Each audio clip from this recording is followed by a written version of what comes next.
2시간 전에 마감한 트레이더가 생생하게 전하는 글로벌 마켓 리뷰 델타1입니다.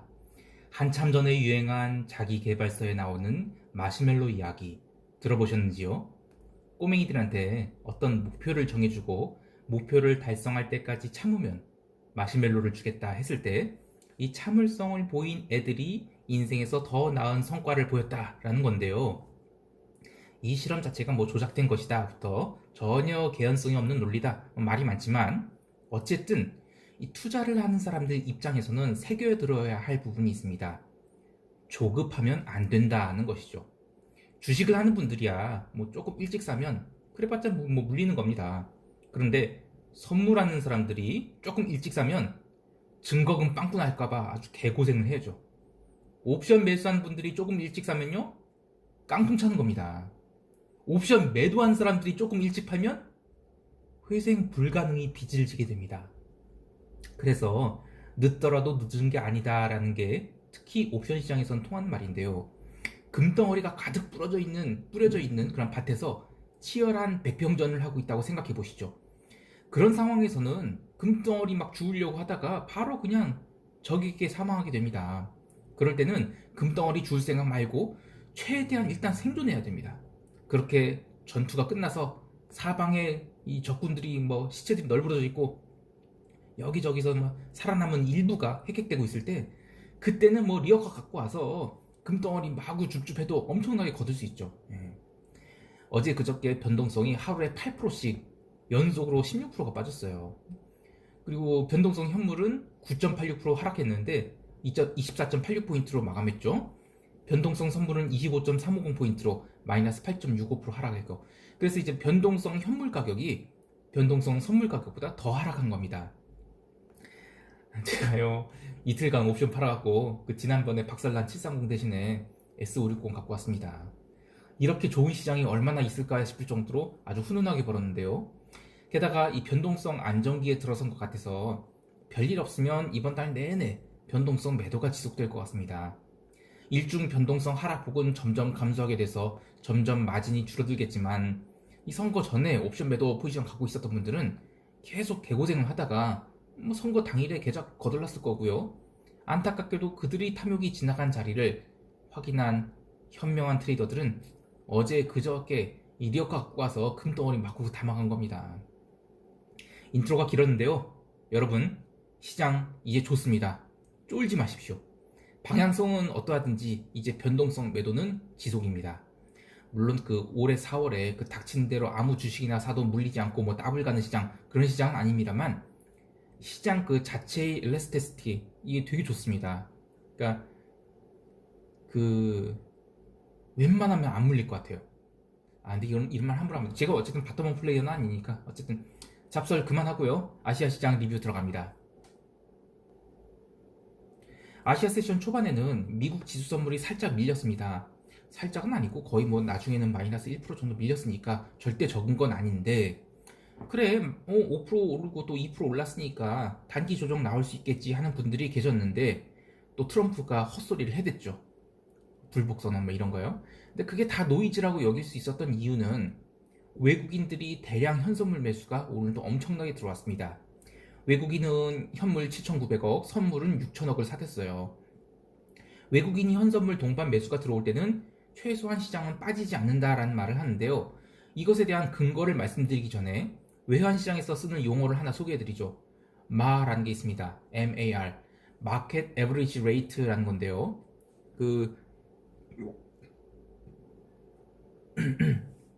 죄송합니다. 시장 평균 환율이라고 해서 외국인이 오른 만약에 1억 달러를 이제 원화로 환전해야 된다라고 합니다. 엄청나게 큰 금액이죠. 그래서 즉시 환전이 안 돼요. 주문을 받은 이 유능한 브로커는 장중에 분할해서 주문을 내게 되는데 이 브로커의 능력은 mar by 그러니까 시장 평균 환율에 근접하게만 사주면 됩니다. 마찬가지로 외국인이 오늘 주식을 대량 매수하고 싶다라면 브로커는 알고리즘 트레이딩으로 주문을 처리하게 됩니다. 처음에 다 쏴버리게 되면 막 단가가 뭐 좋지 않은 것도 있지만 시장 충격 비용이 너무 세죠. 그러니까 처음에는 일부 물량을 그냥 닥치고 한번 사줍니다. 그리고 나서 시간이 지날수록 거래량이라든지 기타 상황을 보면서 매수를 하죠.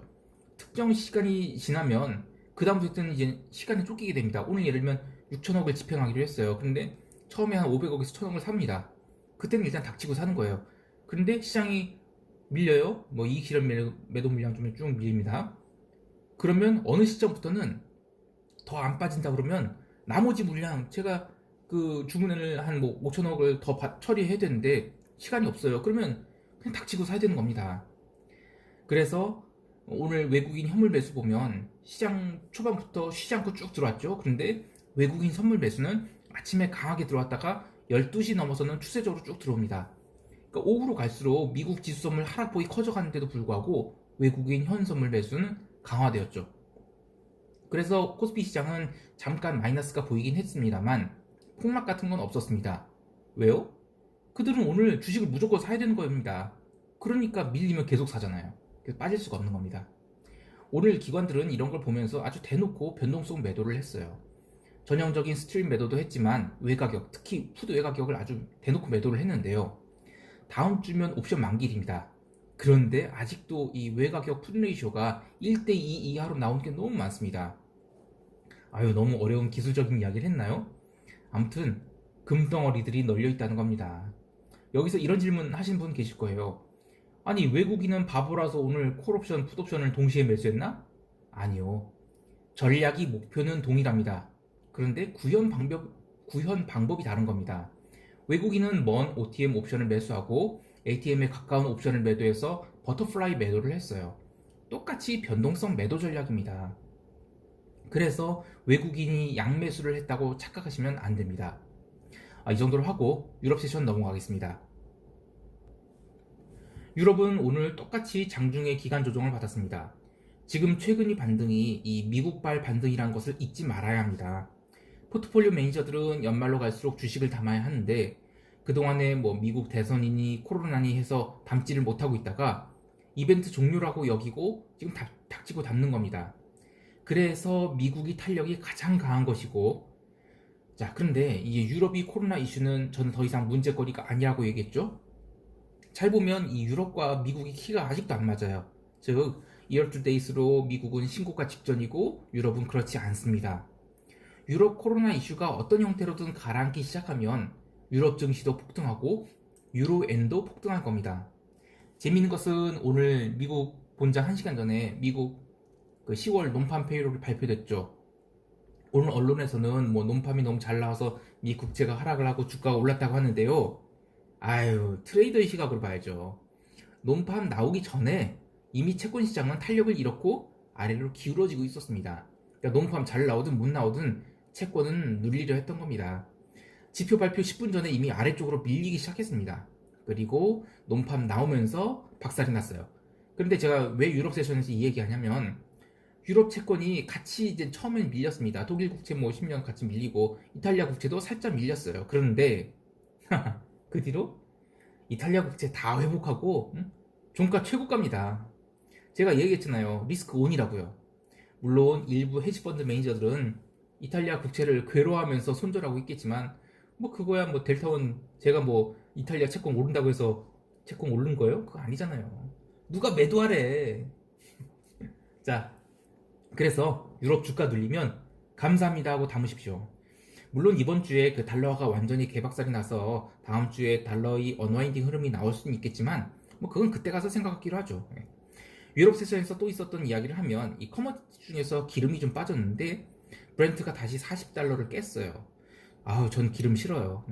올해 초에 있었던 그 기름 사태, 마이너스 사태, 이거는 아마 2, 3년 내에 다시 오지는 않을 겁니다. 하지만 아주 오랫동안 비추세일 거예요. 혹자는 이 자산군 중에 주가가 강하게 반등을 하는데 이 커머디티 중에서 기름은 상승을 못하는 것을 보고 실물 경기가 부진하다 이걸 지적하는 사람도 있어요. 맞습니다. 그런데 이 커머디티는 메이저 마켓이 아니잖아요. 새벽 3시에 발표되는 이 베이커 휴즈사의 오일 리그 카운터 226 나왔습니다. 계속 상승 중이에요. 그러니까 기름값 제가 그 42.5달러 이상 올라오면 애들이 뭐 미친듯이 기름 퍼내면서 해지할 거다 그랬죠. 기름값은 올라간 데는 제한적일 겁니다. 다른 커머디티들 가령 뭐 구리 같은 경우에는 다시 6,900달러대를 회복했지만 그 기대 인플레 상승을 기름은 못 따라갈 겁니다. 정말 때가 되면 콜옵션으로서 기름을 살 수는 있겠죠. 근데 아무튼 지금 시장이 메인 뷰는 주식이라는 걸 잊지 마십시오. 자, 바로 미국 세션 들어갑니다. 아까 이야기한 대로 10월 미국 논판 페이롤 아주 잘 나왔어요. 물론 63만 8천만이 뭐 8천이 적냐 뭐 이런 이야기들이 뭐 있을 거예요. 근데 어쨌든 실업률도 6.9%대로 감소 중이고 시장은 지금 긍정적인 재료를 긍정적으로 해석하는 강세장이죠. 그래서 장 시작은 일단 강세로 출발을 했습니다. 바로 시작하고 나서 이익 실현성 매도가 나왔는데 처음에 30분을 나스닥을 다이렉트로 1.6%를 깠습니다. 그런데 변동성이 안 오르는 거예요. 네, 대놓고 변동성 판 겁니다. 감사합니다, 밀려성. 뭐 이런 겁니다. 그리고 그 뒤로 하루 종일 변동성 매도하면서 지수가 다 기어올라서 보합을 맞췄어요. 시장 정말 좋습니다. 개별 종목 보면 은행 주가 밀렸고 뭐 전반적으로 혼조세긴 하는데 시장 자체는 대기 매수세가 아직 남아있음을 확인할 수 있었습니다. 오늘 제가 말이 너무 많아갖고 시장 총평 바로 들어갑니다. 주 초반이 분위기와 주 후반이 분위기가 아주 극명하게 갈렸죠. 주간 상승률이 나스닥 기준 9%대가 나온 게 아주 대단히 드문 현상인데 그러면 최소한 다음 주도 반등 탄력이 줄어들 망정 이번 주 상승을 도루묵치는 건 없습니다. 어쩌면 저는 포모랠리가 다시 나올 수 있을 것 같아요. 제가 바텀업 플레이어가 아니라서 어떤 종목이 올라갈 거다 뭐 이런 거는 몰라요. 뭐 찍어주지는 당연히 않겠죠. 근데 글로벌 분위기는 봄입니다. 훈풍이 불고 있어요. 변동성 매도는 유지하고요. 다음 주는 이제 옵션 만기가 있기 때문에 이 생선 가시에 찔리지 않을 정도로만 매도를 하시기 바랍니다. 정 부담스러우면 이 차월물 옵션 매도도 아주 좋을 것 같습니다. 이 옵션 가격이 이 변동성이라는 거는 한꺼번에 안 빠져요. 천천히 빠지기 시작합니다. 하지만 빠지는 추세를 따면 계속 빠지죠. 그래서 차월물로 옵션 매도 좋습니다. 뭐 공격적인 분들은 이 타겟티드 스트레드를 잡아도 좋고요. 이번 한 주 정말 고생 많으셨습니다. 훈훈한 주말 되시기 바랍니다. 이상 델타원이었습니다. 쉐린 주말 인사해야지. 한 주 수고 많으셨습니다. S560 좋네.